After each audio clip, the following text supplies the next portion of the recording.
zona hijau tapi tingkat kabupaten Kak. Zona hijau tingkat kabupaten. Kalau kita berada di daerah mana, kecamatan atau kabupaten? Tidak termasuk. Bersanda, bincang santai, ramah bersama Anda. Assalamualaikum warahmatullahi wabarakatuh. Teman-teman sekalian, bagaimana kabarnya pagi, sore, siang, hari ini? Terserah kapanpun Anda melihat video ini. Dan sudah bersama saya Ustadz, atau sering kita sebut namanya, nama kerennya adalah Kak Joiko. Nah, Kak Joiko akan memberikan wawasan kepada kita tentang pembelajaran PJJ kita 1 tahun ke depan, yang tentunya beliau mendapatkan informasi ini dari informan yang valid dan bisa dipercaya. Mohon diabaikan ya kenampakan yang ada di belakang saya. Kita akan segera mendengarkan testimoni atau pencerahan dari Kak Joko. Silakan Kak. Terima kasih Kak. Assalamualaikum warahmatullahi wabarakatuh. Waalaikumsalam. Jadi alhamdulillah kemarin Kak, jadi ada pemberitahuan online via YouTube ya, live mulai setengah 5 Kak, sampai sekitar jam 6 Kak. Di stasiun televisi bukan ya? Tidak di stasiun televisi, melalui channel YouTube. Oh, streaming live ya. Saya berkesempatan untuk menyimak langsung bagaimana paparan dari setelah rapat bersama 4 menteri ya, Menteri Agama, Menteri Kesehatan, kemudian Menteri Pendidikan, Kebudayaan, dan Gus lainnya penanggung jawab untuk COVID-19 ya. Jadi ke depan terkait dengan pendidikan kan, jadi tetap dimulai insya Allah mulai tanggal 13 Juli kan. Berarti normal seperti biasa untuk timingnya ya, untuk timingnya tetap, untuk kalender akademiknya tetap baik itu mulai dari PG sampai SMA. Kalau untuk tingkat perguruan tinggi berbeda gaji ya, mungkin sekitar September ya, karena memang biasanya seperti itu kan. Oh iya, tapi nggak ada kebijakan khusus terkait teknis masuknya untuk yang perguruan tinggi, nggak ada ya? Nanti saya jelaskan satu-satu. Okay. Untuk yang nanti tanggal 13 yang boleh masuk kelas langsung untuk pertemuan tatap muka lagi, itu hanya zona hijau. Zonanya terdapat ya, zona hijau, kuning, oranye, merah. Hanya yang zona hijau tapi tingkat kabupaten aja. Zona hijau tingkat kabupaten. Kalau kita berada di daerah mana, kecamatan atau kabupaten? Tidak termasuk.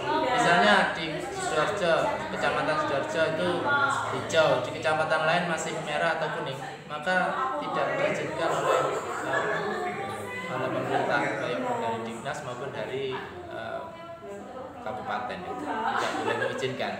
Jadi tingkatannya kabupaten. Misalnya satu kabupaten itu hijau semuanya, maka pemerintah boleh mengizinkan. Harus ada izin dulu kan? Ada syarat-syaratnya. Oh gitu ya.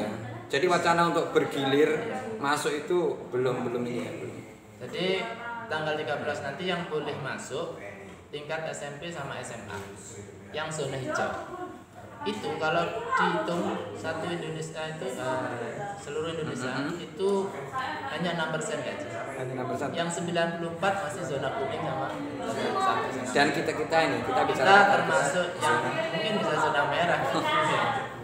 Nah, jadi kemudian setelah zona hijau, misalnya Sidoarjo dan zona hijau ya, itu boleh melakukan pembelajaran tatap muka dengan syarat ya, mendapatkan izin dari pemerintah daerah. Ada 4 syarat ya, kemudian dinyatakan sebagai zona hijau dulu tentunya kan. Zona hijau itu yang memutuskan, yang menentukan gugus penanggulangan bencana gugus COVID ini. Nah, setelah itu, setelah dinyatakan zona hijau, izin dari pemerintah, izin dari Dinas, kalau madrasah ini izin dari Pak. Nah, setelah itu ada izin, nanti harus ada izin orang tua, komite, nanti anaknya diizinkan masuk atau tidak. Bahkan kemarin disampaikan oleh Pak Karim itu, Menteri Pendidikan, jikalau ada orang tua, misalnya sudah masuk zona hijau, semuanya sudah sepakat pembelajaran tatap muka, tapi orang tuanya itu nggak setuju gaji.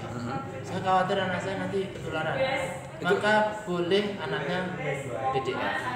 istilahnya BDR, belajar di rumah. Belajar di rumah. Tapi tetap nanti ketika ada tugas tetap sampaikan. Tuh. Ketika ada syarat lagi kaji dari dinas kesehatan ya harus mengisi sekitar 10 checklist lebih kan. Misalnya ada tes, ada seperti sertifikasi pagi itu ya dari sudut lisensi dari sudut kesehatan protokol protap itu ya protokol harus sesuai dengan protokol yang ditetapkan. Nah, kalau itu sudah selesai diizinkan baru nanti boleh masuk. Jadi enggak ujuk-ujuk nanti tanggal 13 masuk. Tapi termasuk ada jaga jarak macam-macam tetap ya. Tetap. Ya itu syarat-syarat yang tadi. Yang di zona hijau itu ya. Syarat yang lebih khusus kaji ketika sudah masuk, sudah tadi izin sudah lengkap ya, ketika sudah masuk itu maksimal hanya 50%. Misalnya 30 siswanya maka 15. Kemarin disampaikan sampai 18 yang ada di kelas itu. Teknisnya nanti terserah, mungkin separuh di rumah, separuh masuk biasanya. Dan teknis itu diserahkan ke sekolah masing-masing.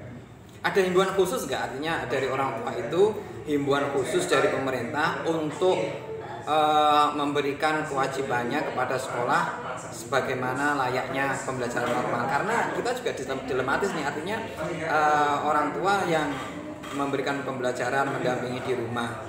Terus ketika tidak ada legalitas dari sekolah untuk sekolah agar menagih, itu juga kita secara payung hukum lemah dan secara etika juga kita nggak layak mestinya kan memungut biaya dari orang tua sementara anaknya di rumah pembelajaran. Di sisi lain kita sebagai corporate sekolah juga ada satpam, ada SDM yang harus kita biayai. Artinya nggak ada kan di sini dengan kebijakan pemerintah seperti itu ada yang saling dirugikan gitu.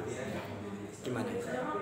Kemarin tidak dibahas sampai di situ gaji. Cuman kemarin keringanannya itu uang bos itu biasanya untuk gaji guru honorer dan untuk kebutuhan macam-macam itu ada batasnya gaji 20% atau berapa. Cuman ketika sekarang itu dana bos itu boleh lebih dari 50%. Oh gitu.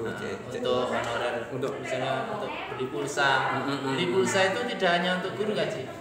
Untuk murid juga. Oh iya.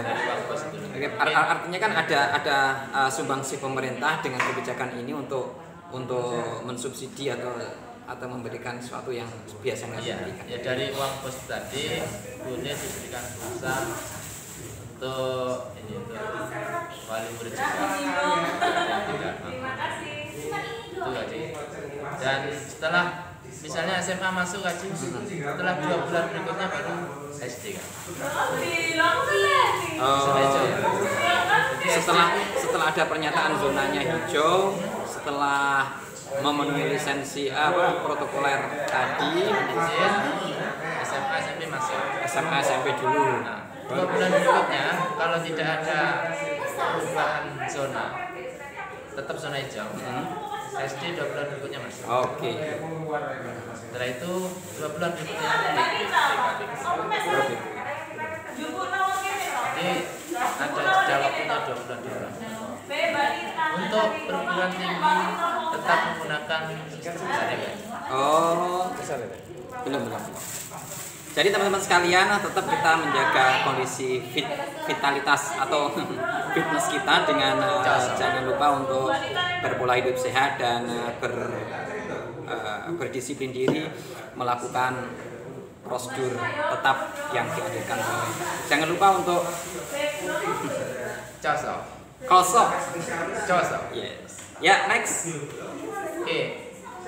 Insyaallah itu gaji. Oke, ya, terima kasih.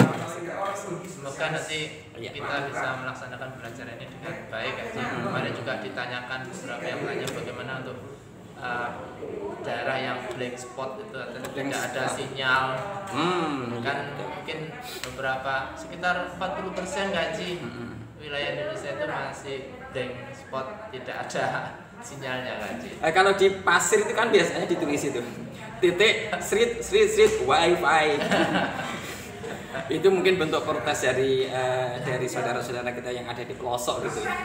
Saya juga tidak bisa membayangkan kalau mungkin sekalian di Papua itu kayak tidak ada corona, sekalian tatap muka kayak. Iya, iya.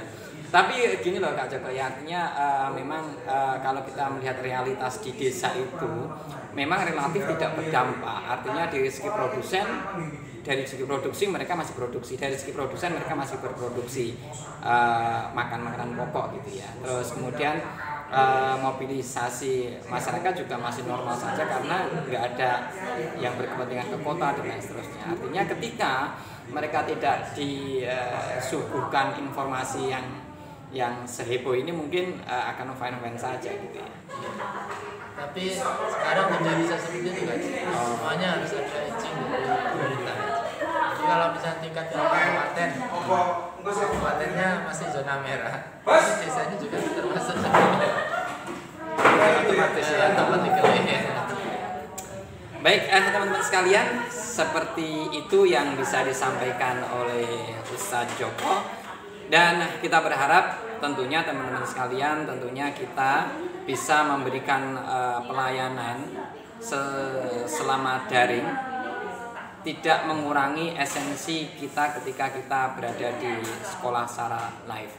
Nah, teman-teman sekalian, maka kita harus saling support, artinya kita saling memahami bahwa keadaan ini semuanya terkena imbasnya, baik kita sebagai tenaga pendidik maupun ayah bunda sekalian yang ada di rumah, sehingga saling menghargai, saling memberikan hak dan kewajibannya ini sangat perlu kita pahami bersama. Sekian dan assalamualaikum warahmatullahi wabarakatuh. Waalaikumsalam warahmatullahi wabarakatuh.